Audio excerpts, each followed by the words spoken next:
Lendo a Bíblia em um ano. Dia 5. Primeira leitura, Gênesis, capítulo 11, versículo 1, ao capítulo 13, versículo 13.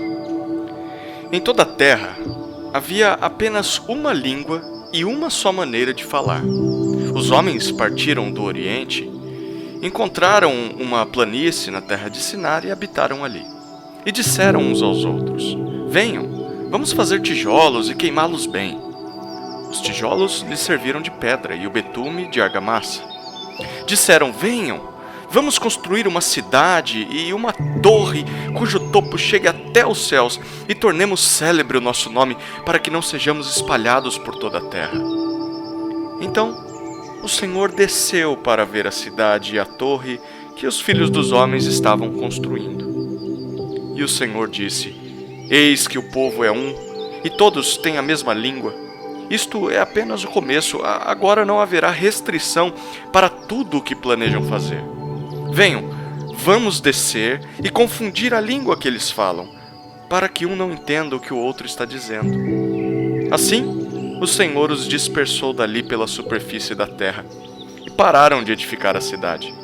Por isso a cidade foi chamada de Babel, porque ali o Senhor confundiu a língua de toda a terra, e dali o Senhor os dispersou por toda a superfície dela.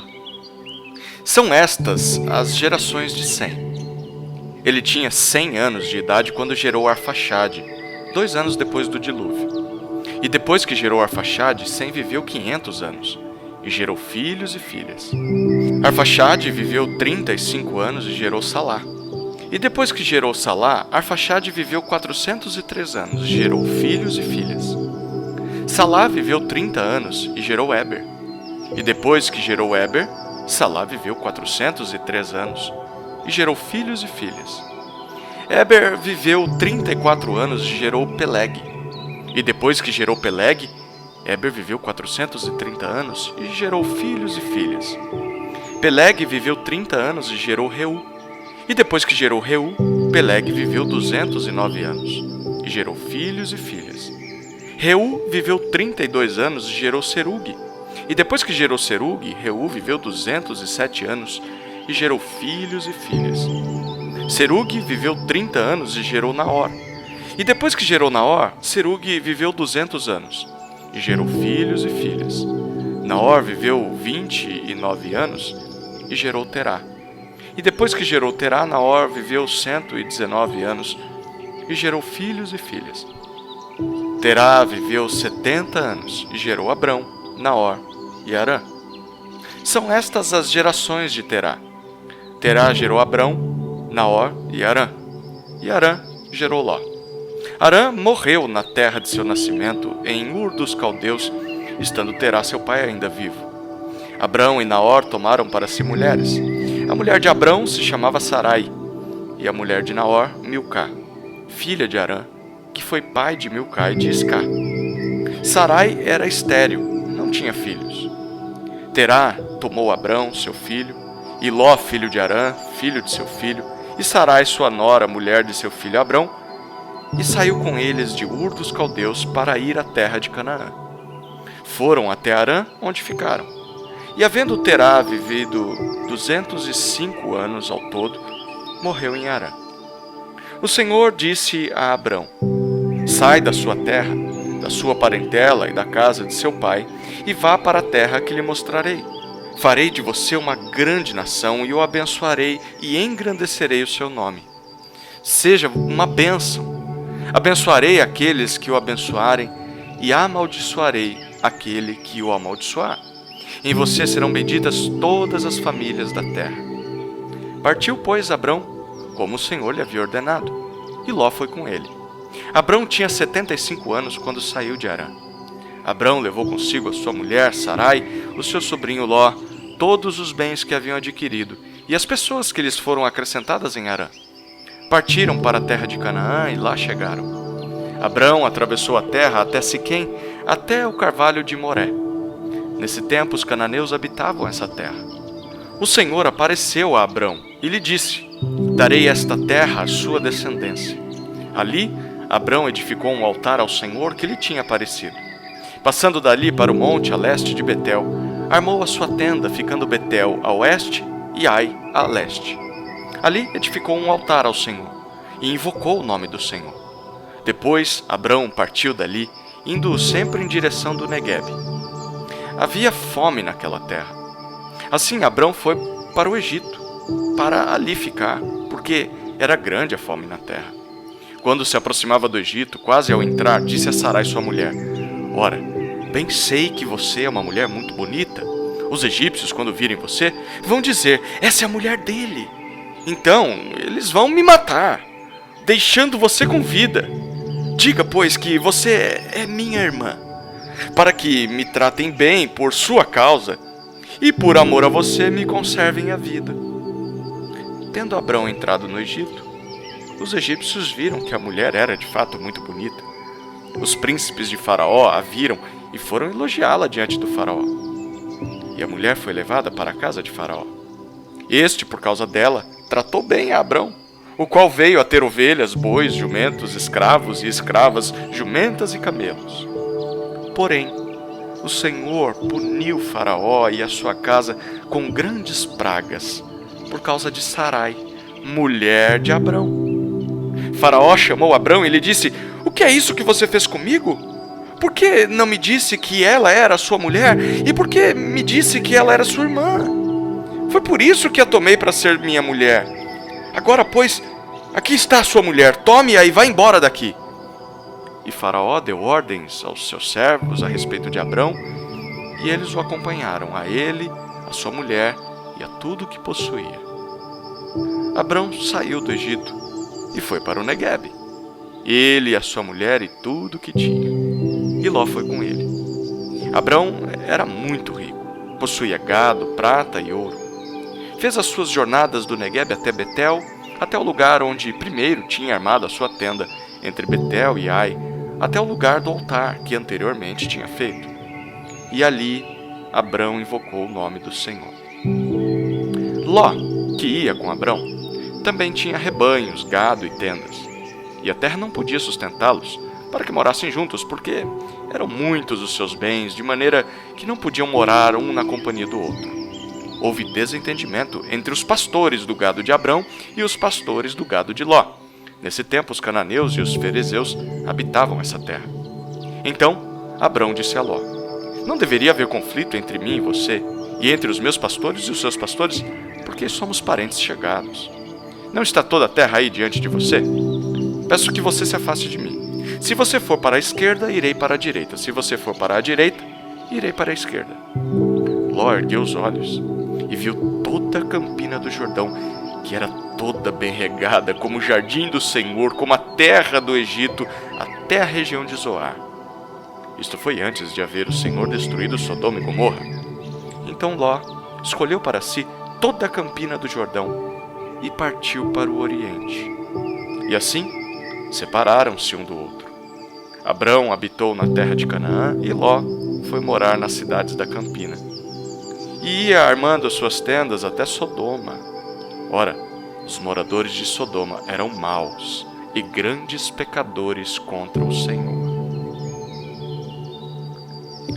Segunda leitura, Mateus capítulo 5, versículos 1 até 26. Ao ver as multidões, Jesus subiu ao monte. Ele se assentou e os seus discípulos se aproximaram dele. Então ele passou a ensiná-los. Jesus disse: Bem-aventurados os pobres em espírito, porque deles é o reino dos céus.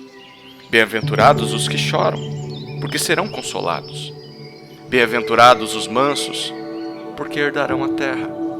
Bem-aventurados os que têm fome e sede de justiça, porque serão saciados. Bem-aventurados os misericordiosos, porque alcançarão misericórdia. Bem-aventurados os limpos de coração, porque verão a Deus.